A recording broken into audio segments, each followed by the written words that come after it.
Hey guys, alright? Welcome everyone. We begin the movie with a man named Brandon, waking up startled as his flight time is near. Soon he rushes to the airport. At the location, we meet the friends, Jed, tall and dark-haired, and his friend Kyle, waiting for their friend to arrive. The young woman arrives and introduces herself as Ava, Jed's girlfriend, and the governor's daughter. At her father's request, she brought her bodyguard, Brandon. Jed dislikes Ava's bodyguard's presence as he plans a more carefree trip together with friends, but she tells him not to worry as the guard is only there at her father's request. During luggage check, we meet a family, Mr. Hank, a former Army veteran, and Mrs. Marty, a former doctor, along with their granddaughter named Rosa, heading for an outing. In the passenger corridor, the little girl drops her teddy bear on the floor while chatting distractedly with her grandfather. The group of friends chats in the corridor, discussing their future decisions and what they truly want to pursue as a career. In the waiting lounge, the little girl realizes she lost her teddy bear and, desperate, runs off to find it. She accidentally collides with Ava and apologizes for staining her, saying she lost her bear, and in fear, she returns to her grandfather. Ava, seeing the sad little girl, goes back to the corridor in search of the bear and ends up finding it. Moments later, she brings the bear back to the girl, who is happy to have her toy back.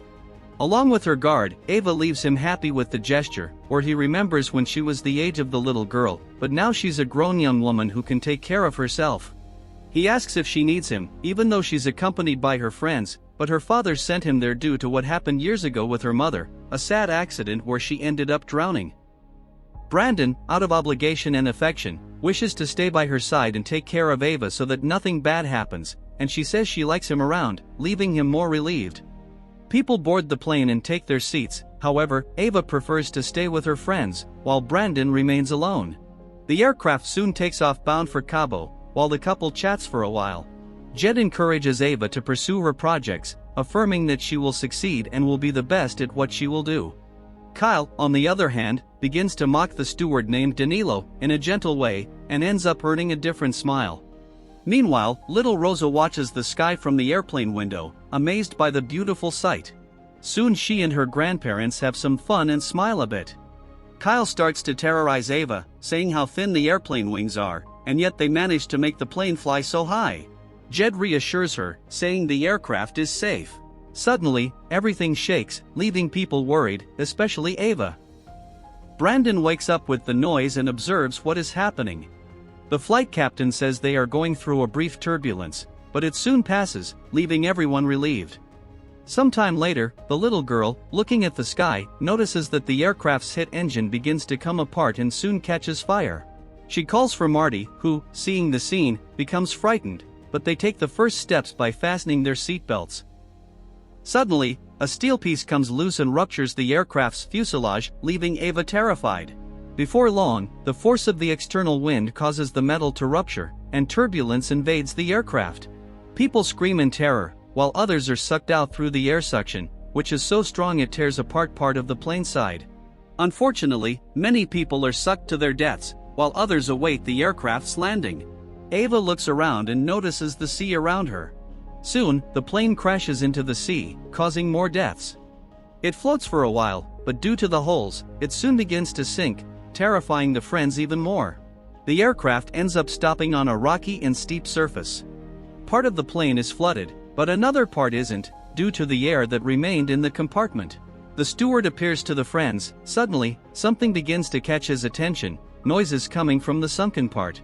Fortunately, Rosa appears and then Brandon also appears, bringing the unconscious woman. The steward provides first aid, and Marty soon regains consciousness. Granddaughter and grandmother unite and ask about Grandpa, but Brandon tells them that he is dead, making them cry. Young Jed starts to panic, but Brandon, who is injured, tells him to calm down and tells Kyle that he will be fine, since his wound is only in the arm.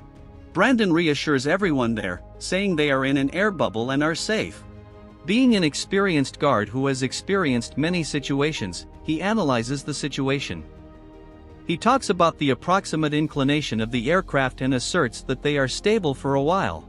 The young ones, scared, say that their day is turning out to be the worst. However, Danilo assures the group that a distress call was sent before the aircraft crashed, so help will come soon.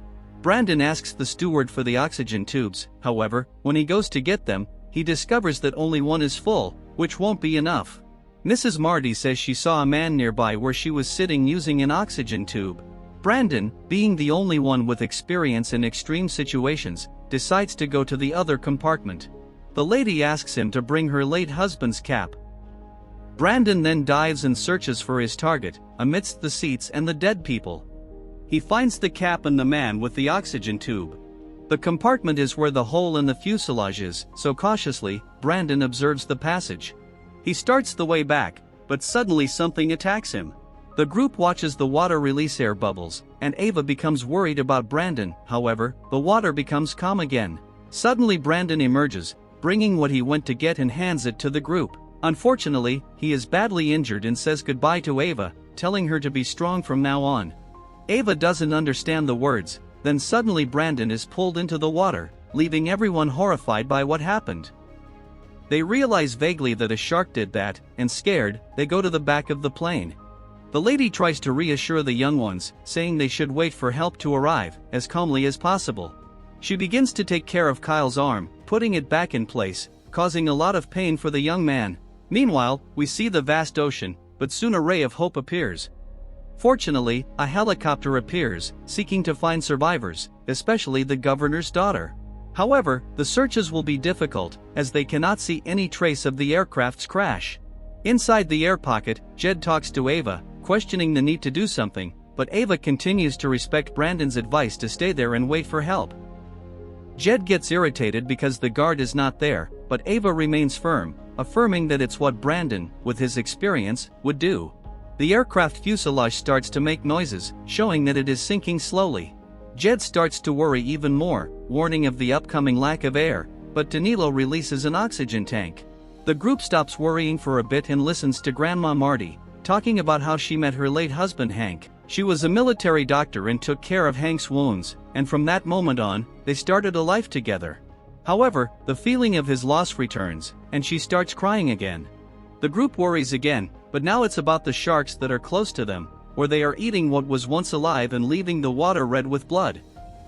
The group gets a scare when a predator appears and bumps into the aircraft fuselage, making Jed increase his anxiety and anguish, imagining his end there. The fuselage starts to make noises, indicating that the water is compressing its structure. Jed, who studied engineering, states that the aircraft is not made of a resistant metal, but of a light one, so the water pressure will crush it soon. Suddenly everything starts shaking, and the lights flicker, leaving them terrified. The event shows that the plane is sliding on the ground, and if it continues, the fate of everyone there will be a deep abyss. Fortunately, the aircraft stops at the edge of the abyss. Next, Ava notices that the water has entered more into the compartment, and starts to fear. They begin to devise an escape plan, but worry about the sharks. Little Rosa reminds them that such animals don't like air bubbles. However, they have another problem. They need to find diving equipment and then swim a long way to the surface. Back in the helicopter, the pilots spot debris from the plane, so they alert the divers that they have 15 minutes to check, as the fuel is running out. The divers start the check, and at first they don't see anything. Fortunately, the searches yield results, and they spot the aircraft a few dozen meters ahead. The group sees them and signals for help. One of the divers approaches the window and tells them to wait a little longer. However, the group starts to signal to the man to turn around, warning him of the danger behind him, a shark. The man turns around, but sees nothing. However, it doesn't take long for him to be dragged deeper. Soon everyone discovers that the diver did not survive, and only parts of him remain. The group waits for the other diver to appear through the hole, but he does not appear. In the helicopter, the fuel has reached a low level and they are forced to return, but the commander orders the base to send another aircraft as soon as possible.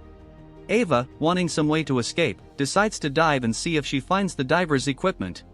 She observes the second compartment flooded and sees something. Jed, who is looking from the seats, falls into the water, causing chaos. The young man reappears and begins to emerge from the water, but a shark emerges and attacks him. The group starts pulling him, not handing him over to certain death. After they get him out of there, they realize that the beast took part of Jed's leg. So that little Rosa wouldn't see the terrible scene, her grandmother tells her to stay behind the curtain, where she hears Jed's screams of agony and pain. Sometime later, knowing that there are diving equipment stored in the cargo compartment below, Ava goes in search of them. She looks around but doesn't notice anything there. The group watches Ava's flare light, but suddenly, it goes out, leaving them fearful. Fortunately, Ava soon appears with the bag and the equipment. The group looks out the window at the environment outside and if there are any divers still alive. At that moment, Marty feels Jed's pulse and tells Ava, who, seeing her boyfriend dead, bursts into tears, trying to save him, but there is nothing more to be done. The plane continues to slide towards the abyss, and gradually falls apart. Ava, watching the water rise rapidly, says they need to get out of there.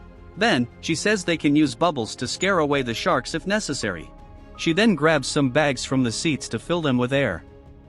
When the group puts on the suits, Marty declines, saying that she broke records when she was younger in swimming long distances. After getting dressed, Ava and the others prepare for the dive. The aircraft cabin detaches and falls into the deep abyss. Ava explains the plan, saying that she will find the oxygen tank of the deceased diver and they will share it. Ava tells Rosa to release the life jacket only when they leave the plane. Grandma Marty asks Ava to take care of her granddaughter, already imagining the danger they will face, and that she will do anything to save her. Marty tells her granddaughter to go with Ava. All set, they begin the suffocating journey to try to escape from there. Ava and Rosa go ahead, and when they see a shark ahead, they activate the bubbles, which frightens the animal away. When Kyle and Danilo dive, Mrs. Marty backs off, not diving with them. She sits in her seat, holding her beloved late husband's cap, showing that she decided to stay behind and meet the same fate as him. Kyle, fearing everything around him, returns to an unflooded part and breathes, telling himself that he can't do it. The steward, seeing him return, follows him. But suddenly, Kyle is attacked by a shark, which bites mercilessly, causing Danilo to flee from death. The plane continues to be unstable, and it could plummet at any moment. In the broken compartment, Ava finds the dead diver, then takes the necessary equipment and breathes again with Rosa and then Danilo. He indicates that Mrs. Marty and Kyle were unable to continue. The three then continue, with Ava activating Rosa's life jacket, then the little girl and Danilo start to swim to the surface. When it's Ava's turn, a shark appears right in front of her, but she remains calm. Fortunately, the beast changes direction and leaves her alone, but it ends up knocking her diving goggles off her face with its tail. However, Ava apparently can continue, but unfortunately, another shark appears, so she is forced to hide further ahead of the plane. Suddenly, she starts to go back, but it's just the plane sliding towards the abyss. Ava doesn't have much time of air, nor to stay inside. She struggles to get out through the broken front, and fortunately succeeds. The plane continues to fall, and Ava struggles to swim to the surface. Unfortunately, the distance is long, and she no longer has air in her lungs, and ends up passing out. Her body floats to the surface, and it's already night. We see her floating amidst the vast ocean, and by a miracle, Ava wakes up. She calls for Rosa and Danilo, but all she finds is the little girl's teddy bear. Fortunately, it doesn't take long, and the aerial rescue arrives to rescue her. Ava is lifted into the aircraft and meets Danilo and Rosa. She hugs the girl, who is saddened to hear about her grandmother's death. As the helicopters return to base, Ava mourns the loss of her friends, but is happy to have survived the terrible nightmare.